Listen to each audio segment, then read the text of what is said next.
Aloha class, I wanted to do a video for 3-7, exercise 3-7, just to help you out.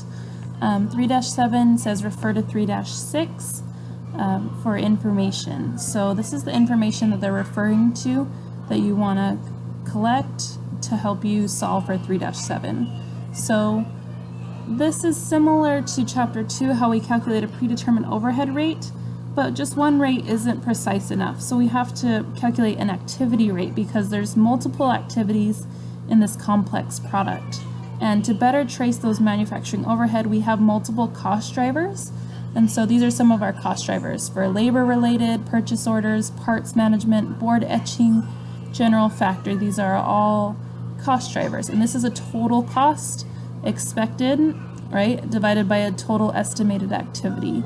So we're going to calculate this activity rate, having the total dollar amount divided by the activity amount to get an activity rate, right? So once we get this rate, or similar to a predetermined overhead rate, but we call it activity rate, we will times it by how much the product actually uses. So what dollar amount per direct labor hour do we calculate, and then times it by actual activity, right? So how much does each order cost me on a dollar amount?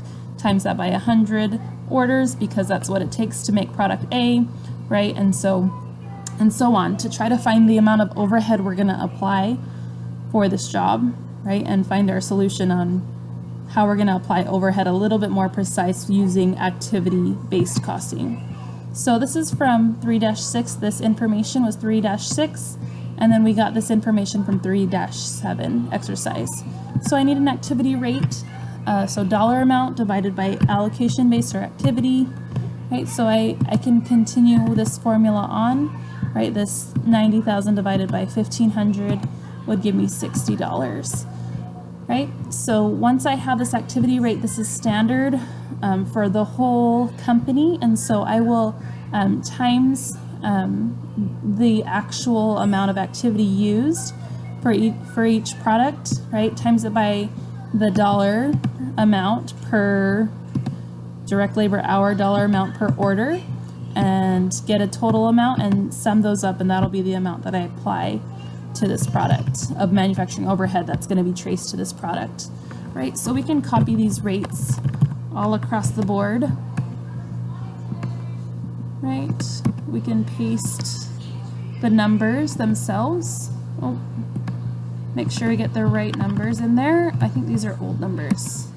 Paste the right amount, right? This was what was given for product D, product C, product B, product A, right? So we'll times them together to find a total dollar amount, and we can do that all the way down, and then we want to sum these up,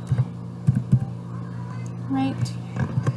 The sum of all of these will give us the amount we're going to apply to our job. Right, so 48,000 manufacturing overhead would be applied to this job because it took me 8,000 direct labor hours, and it was $7 that I calculated as a activity rate per direct labor hours. So we times those together. 100 orders at $60.